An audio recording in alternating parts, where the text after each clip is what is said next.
What happened to Britain's progressive feminists? The grooming-gangs scandal. This is shocking, the extraordinary scale. At a time when the industrial-scale abuse and sexual exploitation of girls across the UK has been back at the top of the news agenda, we've heard remarkably little from what you might call the professional feminist set. Last month, a landmark report on the grooming gangs was published. Baroness Casey was asked by the government to produce an audit of all the available evidence about these horrific crimes. I am angry. I'm angry on behalf of the victims.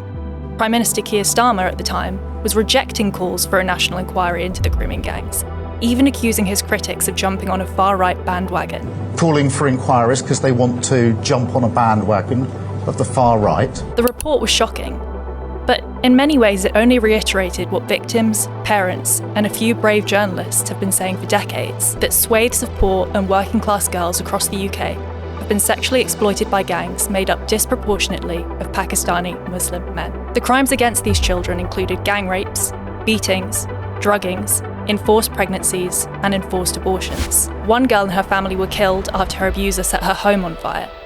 Many of the victims were prepubescent children. What's more, these crimes were continually ignored and in some cases actively covered up by the authorities, all because they feared accusations of racism or damaging race relations. Ethnicity is shied away from despite being a question for many years and is still not recorded for 2/3 of perpetrators. Starmer has now been forced to U-turn on the question of a national inquiry. I absolutely recognise what Louise Casey wrote in her report. It's why I've decided there needs to be a national inquiry. You might think that those who claim to be concerned about the well-being of women and girls would have a hell of a lot to say about this. Yet, the Casey audit has been met with stony silence from many self-identified feminists. Now, I'm not talking about all feminists by any means. True feminist veterans, such as journalist Julie Bindel, have been at the forefront of uncovering the grooming gang since the beginning. When I wrote my first piece about this in 2007, when it was published in the Sunday Times magazine, I was instantly, the next day, put on Islamophobia Watch, which was a website, thankfully now defunct, set up by hard leftists. But there is a certain type of elite feminist who's displayed some truly warped priorities. In recent years, leading feminists have launched campaigns against such pressing matters as manspreading. Manspreading is when a man spreads his physical body to take up as much space as humanly possible. Man-sized tissues. Man-sized tissues are to be renamed extra-large ones. Supposedly sexist thermostat setting. Turns out it's the air conditioning that's sexist. They've campaigned for period positivity. This is Period Positive Week 2021. Gender self-ID. We can't necessarily tell who is trans, and besides, lots of cisgender people do not conform to typical understandings of gender. As the Me Too movement raged from 2017 onwards, we learned of the supposed horrors of having a fleeting hand on your knee, or an awkward encounter with a colleague at the water cooler. Perhaps when their busy schedules open up again, these activists will issue a slew of outraged statements and furious tweets about the mass rape of young girls. If the grooming gang scandal has exposed anything about the state of progressive feminism in Britain, it's that its sympathies only extend to certain types of women with certain types of problems caused by certain types of men. There's something darkly comic about a feminism that pushes to have London's tube stations plastered with posters reminding men that staring is sexual harassment, yet ignores the endemic, violent abuse of thousands of girls for decades. London Mayor himself, Sadiq Khan, calls himself a proud feminist. I'm a feminist, I'm a proud feminist. Yet he's said nothing about the grooming gang since Starmer's announcement of a national inquiry. Khan even refused to answer the question of whether he believes there are any rape gangs active in London, a city where sexual violence against women and girls rose by 7.4% in the past year. So are you saying we haven't got the same sort of gangs that are in Rotherham? What does she mean by that? Gangs of people that are grooming young girls for sex. Today we need to give a full answer. Can she be clear what she means by that? I'm not clear what she means. The Labour government has been no better nationally, although it's pledged to halve violence against women and girls by addressing the root causes of the problem. Everyone is talking about adolescence. It highlights violence against girls. It's a very, very good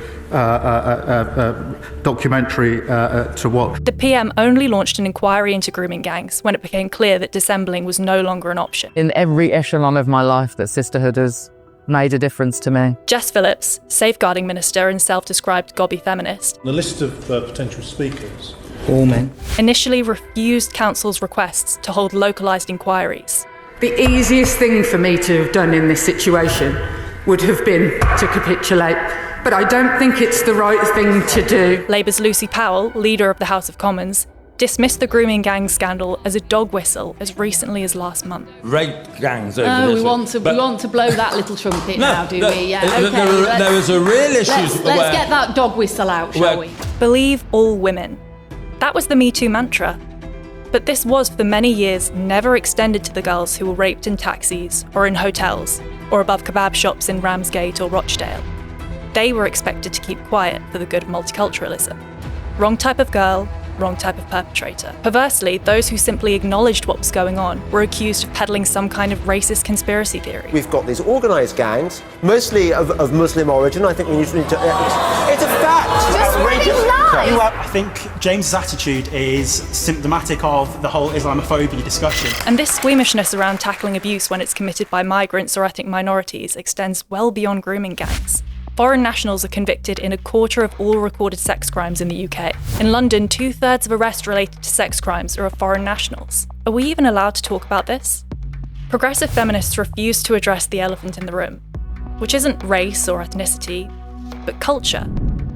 Of course, there's no biological reason why Eritrean men in Britain should be more likely to be convicted of a sexual offence than people born here. It's not down to genetics that Congolese nationals are 12 times more likely to be convicted of violent crime, nor that Pakistani origin men have long been overrepresented in grooming gang prosecutions. The reality is that there remain many cultures where misogyny is prevalent, where women are seen as inferior, and where impious Western women are seen as fair game. Local traditions, religion, and tribalism can all play a role. These aren't racial matters, nor are these cultural factors fixed for all time. Culture can be challenged and changed, just as backwards attitudes have been challenged in the West. And yet, precious little effort is made to tackle these forms of misogyny. When commentators do deign to bring up disparities in the crime data, feminists in academia and the NGO world ignore the role of culture. Instead, they blame policing bias, saying statistics like these are an artifact of who gets stopped, arrested, and charged by a justice system they denounce as systemically racist. Every lesson will link back to cultural diversity, will do unconscious bias. Exercises like this are designed to flush out issues like racism. The grooming gang scandal, of course, explodes this narrative. The crimes of minority offenders were actually covered up by just about every wing of the state. In Rotherham, there was deliberate covering up, yes. I was going through a child's file and I realised somebody Tipp-Axed out the word Pakistani. That doesn't seem to have registered with the intersectionalists. When migrants come from countries where there's female genital mutilation or honour killings, or where rapists are let off the hook if they marry their victim, we shouldn't expect such ideas and practices to simply disappear at Dover. We need to make serious efforts to integrate people into society, to make clear where we stand and what's expected of new arrivals. Yet, even accepting that we have a problem with integration is treated as tantamount to heresy. Saying that Britain should have control over its borders, if only to keep track of who is coming in, often leads to accusations of racism.